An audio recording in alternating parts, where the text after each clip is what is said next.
बहुत बहुत हार्दिक स्वागत और अभिनंदन।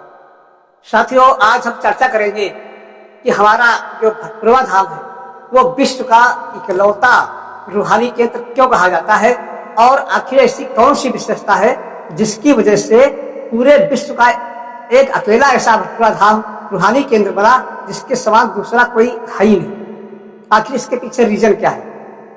तो साथियों, इस रीजन को बताने हम आपको एक दृष्टांत बताएंगे और उस दृष्टांत को सुनकर के आप समझ में आ जाएगा आखिर यह इतना ज्यादा लोग इसको क्यों पसंद करते हैं, क्यों ज्यादा जुड़ रहे हैं भटपुरवा धाम से, इसके पीछे क्या कारण है। तो इसके पहले चलो हम बताते हैं आपको एक रियल कहानी। एक बार एक माता जी जो भटपुरवा धाम से भक्त थी, वो हमें एक बार मार्केट में मिली, बाजार में, और कहने लगी कि महाराज जी, हमारे गांव में सत्संग हो रहा है, संत महात्मा लोग आए हुए हैं और बड़ा अच्छा सत्संग बताते हैं।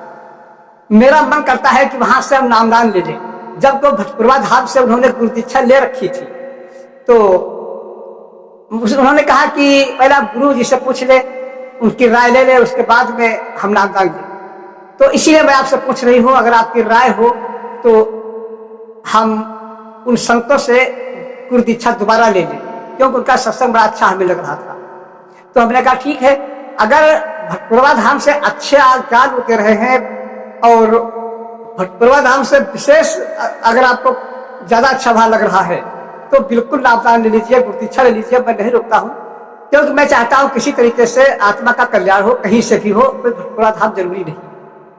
लेकिन एक बात सिर्फ हम कहना चाहेंगे, जब मैं एक बात कह रहा था, जब यह बात वार्तालाप चल रही थी तो वहां पर बहुत लोग इकट्ठे हो गए। जो बाजार का समय था, तमाम लोग वहां आ जा रहे थे, तो जो जिन लोगों ने वहां पे देखा वो सब तमाम लोग इकट्ठे हो गए। तो मैंने कहा, देखो आप भी गुरु दीक्षा ले लीजिए और कुछ मैं कहना चाहूंगा, उसके मुताबिक अगर वो लोग खड़े उतर गए तो मैं भी वहीं से गुरु दीक्षा ले लूंगा, भटपुरवा धाम छोड़ दूंगा। माता जी ने कहा, क्या बताइए? तो हमने कहा, हम बता रहे हैं, एक संत ऐसा हो जो सिर्फ 5 किलो राशन से 5000 लोगों का भोजन करा दे। अगर ऐसा कोई संत है तो मैं भी उसी संत से गुरु दीक्षा ले लूंगा दोबारा। अगर कोई ऐसा संत है जिसके 14 लाख शिष्य हो लगभग, और हर शिष्य के वहां प्रतिवर्ष जाता हो, 20, 25, 30, 40 साधुओं को लेकर के जाता हो, भंडारे करता हो, अगर ऐसा कोई संत है, समझने की बात है, मेरी बात जरा गौर से समझना, कि 14 लाख शिष्य और सबके यहाँ भंडारे करना, प्रतिदिन जाना किसी न किसी भंडारे में, एक भक्त के यहाँ साल में 2-2 बार जाना, ऐसा अगर कोई संत है तो मैं भी गुरु दीक्षा वहीं से ले लूंगा। तीसरी बात, ऐसा कोई अगर संत है जो गरीब से गरीब घर को जाता हो, झोपड़ी में रहता हो, ऐसा कोई संत अगर है तो वो गुरु दीक्षा देने के लायक है। ऐसा कोई संत है जो अंतर्यामी है, सामने जाते ही वो सब कुछ बता देता हो, तो वो गुरु दीक्षा देने के लायक है, वहां से गुरु दीक्षा हम भी ले लें। ऐसा कोई संत हो जो चारपाई पे लेटा हो और रजाई ओढ़े हुए, उसके बाद उसी रजाई में गायब हो जाए और थोड़ी देर बाद पुनः चारपाई पे अपनी आ जाए, अपने आसन पे आ जाए, ऐसा अगर कोई संत है तो मैं भी उससे गुरु दीक्षा ले लूंगा। ऐसा कोई संत जो जीते जी सारे ब्रह्मांडों की सैर कराते, आत्मा को शरीर से निकाल करके ब्रह्मांड को पहुंचा करके और जीते जी वहां की सैर कराए और पुनः वापस शरीर को ले आए, ऐसा कोई संत है तो जरूर वो गुरु दीक्षा देने के लायक है और वहां से गुरु दीक्षा लेना ही चाहिए। इन बातों पे अगर जो खरा उतरता है तो मैं भी भटपुरवा धाम छोड़ दूंगा। ऐसा कोई संत हो जिसने अपने प्रचार के लिए या धन इकट्ठा करने के लिए एक भी पुस्तक छपाई हो, लाखों की संपत्ति ठुकरा दी हो, एक भी पैसा कहीं से दान में लिया हो, किसी से दान में लेता हो, ऐसा कोई संत हो तो मैं भी गुरु दीक्षा ले लूंगा। ये सारे गुण हमारे परम पूज्य स्वामी जी महाराज में मौजूद थे। आज भी उनकी करामात और उनकी ताकत का एहसास कोई करना चाहे तो भटपुरवा धाम आ जाए, वहां मालूम हो जाएगा। हर अमावस्या को मेला लगता है, भंडारा होता है, होली के बाद 8 दिन बराबर भंडारा होता है।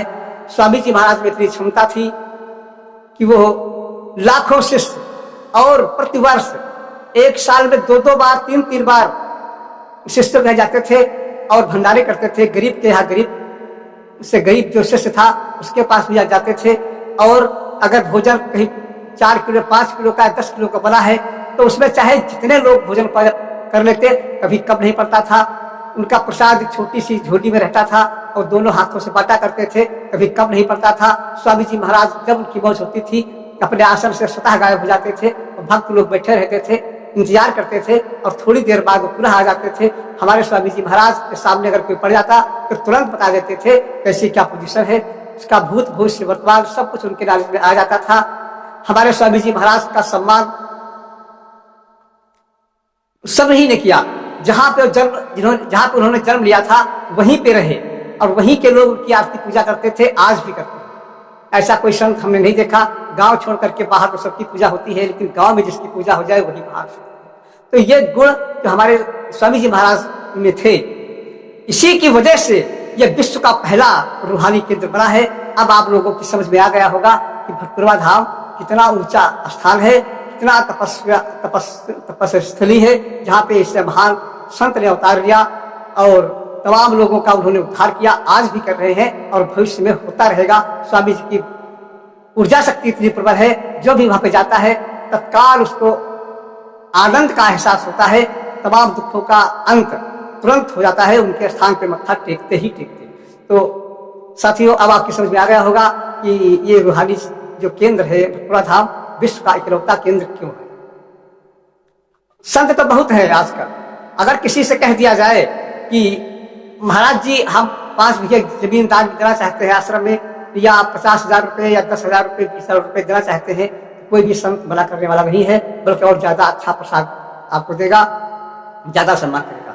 लेकिन हमारे यहाँ भटपुरा धाम में ऐसा कुछ भी नहीं है। आप कभी भी आइए, न तो कोई रसीद करती है, न कोई आपसे कुछ मांगने वाला है, कोई कुछ नहीं मांगता, लेकिन कभी भी कुछ कम नहीं पड़ता, क्योंकि रिद्धि सिद्धि स्वामी जी महाराज के चरणों की तासी थी। वहाँ कमी होने की कोई सवाल नहीं, कोई कमी हो ही नहीं सकती है। किसी से 1 पैसे का दान कोई नहीं मांग सकता है, 1 पैसा कोई नहीं मांग सकता है। किसी भी रूप में ऐसा स्थान दुनिया में देखने को नहीं मिलेगा। इसीलिए भटपुरा धाम विश्व का सबसे पहला रूहानी केंद्र बना हुआ है और आप सभी से प्रार्थना है कि ऐसे स्थान पर जरूर जाएं और जाकर के वहाँ के परम पूज्य स्वामी विमल साहब जी महाराज से गुरु दीक्षा प्राप्त करें, ज्ञान प्राप्त करें, अपने आत्मा का कल्याण करें, अपने जीवन का कल्याण करें और लोक परलोक दोनों आपके बनेंगे। इन्हीं शब्दों के साथ हम अपनी वाणी को विराम भी दे रहे हैं और फिर मुलाकात होगी अगली नई जानकारी के साथ। तब तक के लिए आप लोगों के लिए बहुत बहुत हमारी तरफ से शुभकामनाएं।